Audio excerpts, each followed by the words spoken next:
So I think that that concept will definitely catch where you're actually building the entire community around being a zero carbon net. Second is we got involved with a project in one of the islands in Bahama to create essentially a full villa system, very high end, $5 to $10 million zero carbon.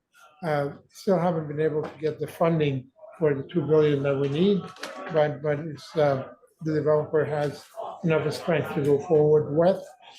You also find that actually people outside of the United States, when you get into new developments in Africa and affordable housing, they're a lot more interested in build tech, build tech that is green. They're actually in parts of Africa, they're utilizing green concrete. They're using kenaf as a product or hemp as a way to build, bricks and stuff like that. So we're going to see a lot of technology, which we look at very in the build. If you're really going to get into it, it's best to get into the technology side, get a full understanding of what's coming up. And I think with that in mind, developers are very smart to jump on any new gimmick.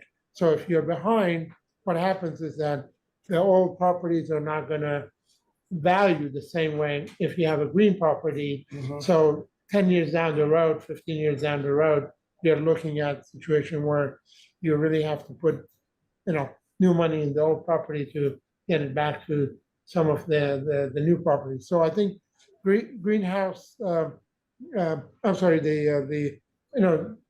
in terms of emission, even though U.S., California is about to pass a law, we're seeing in Europe that's already in place. One fact is that I've spoken to a lot of real estate people in the U.S. You say, "Are you interested in DMRV?" So what the heck is that? It's a digital measurement, reporting, validation, and registration of your carbon print. Right. In Europe, when you talk to them, you already have an instant, how do I start measuring? And that means, you have to go back to core electrical system, core energy consumption, take data every 5 minutes. And if you came from COP28, you would know that is where a lot of people are putting money on the software companies that are actually trying to make the buildings to be able to report. Even Larry Fink himself cannot report today what's happening in Hudson Yard in this property, and he will be questioned for that. Right. And if you're not measuring, you're not managing, you're not compliant. So I think that's coming. There is no doubt that even though it's voluntary today in the U.S., it will become mandatory whether you like it or not.